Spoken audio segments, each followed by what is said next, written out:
You may argue that in spite of being needy, we still see many well structured, well oiled, well ordered societies.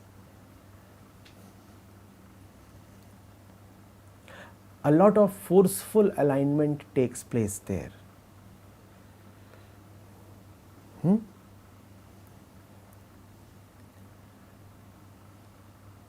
To fulfill the superficial needs, deeper needs are often curbed. To fulfill the needs of a few, the needs of others are compromised. And to fulfill the needs of man, the needs of jungles and animals and ecology are compromised. And to fulfill the needs of one section of society, the demands of another section of society are either curbed or negotiated or postponed or made conditional.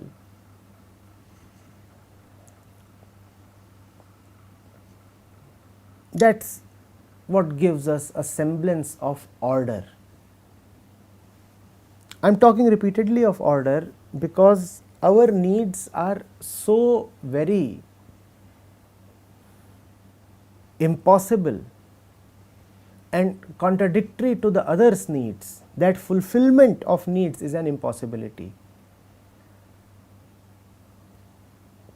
We often talk of harmonious coexistence. If you will look at it, you will see what an absurd oddity it is.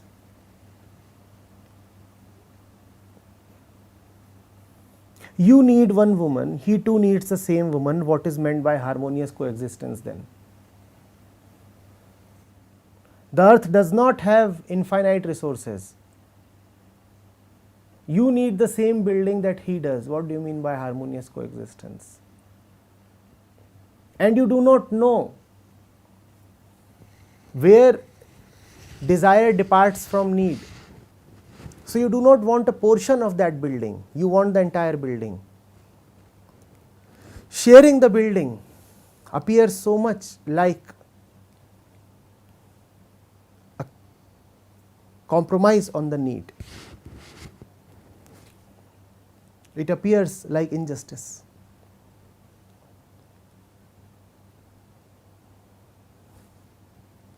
That is why a society that is based on needs will necessarily have to have duties.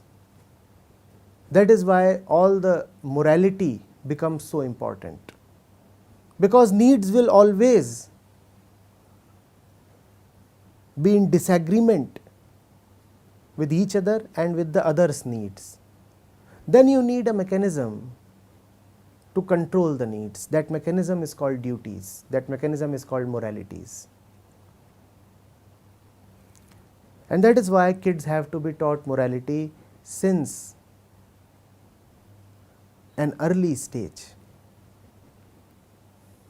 because we are a people deeply invested in our needs. We are a people deeply identified with our needs.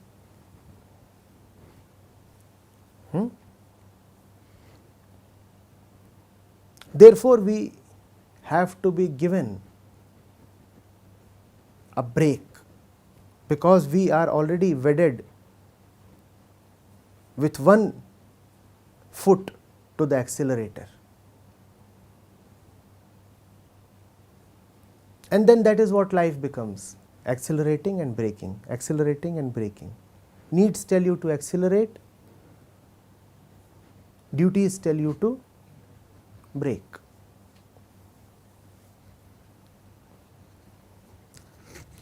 Do you see the flavor of our relationships? Only in aloneness can you have relationships that are not exploitative. Otherwise, it doesn't matter what name, what color you give to your relationship will be definitely one of exploitation. Have you ever looked at your relationships closely? Do you ever want the other? No. You just want to exploit the other. The proof of that is that which you want through the other, if it is not obtained, you start disliking the other.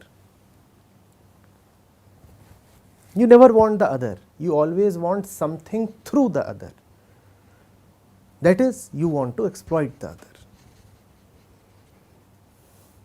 Ask yourself, you may say that you are in love, you may claim that you have ever loved somebody.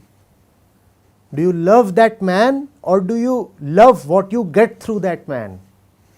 And if you do not get what you want from that man, you start hating that man. Had you wanted the man himself, the man was easy and available, but no. You had needs that you wanted fulfilled through the man, and that is a life of need. That is a relationship that has no aloneness. That is when you just want to consume and exploit.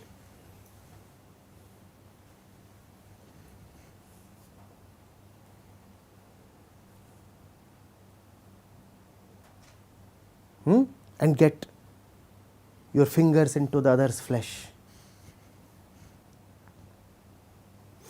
I am again asking you, look at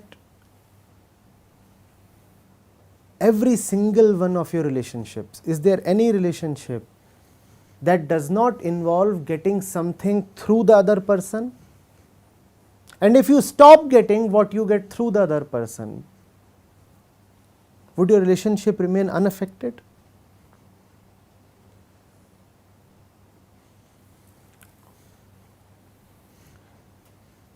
Only in aloneness can you have a relationship that can be unconditional, a relationship that does not want something from the other, and therefore the relationship is stable, unintrusive.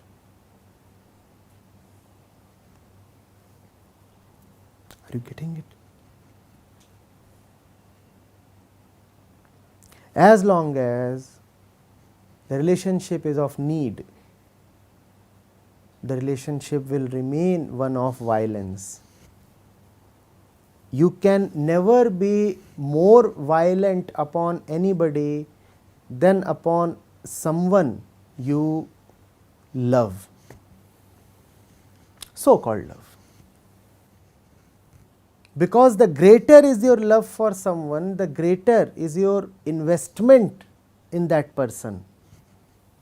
And you invest in someone only to get returns. You never want the other person, you want returns from the other person. When those returns are not forthcoming, have you seen how you shout, how you go breathless, how you panic, how you stamp your feet, how you pull the other's hair, how you pull out your own hair? Have you seen? Have you seen the orgy of your own frustration?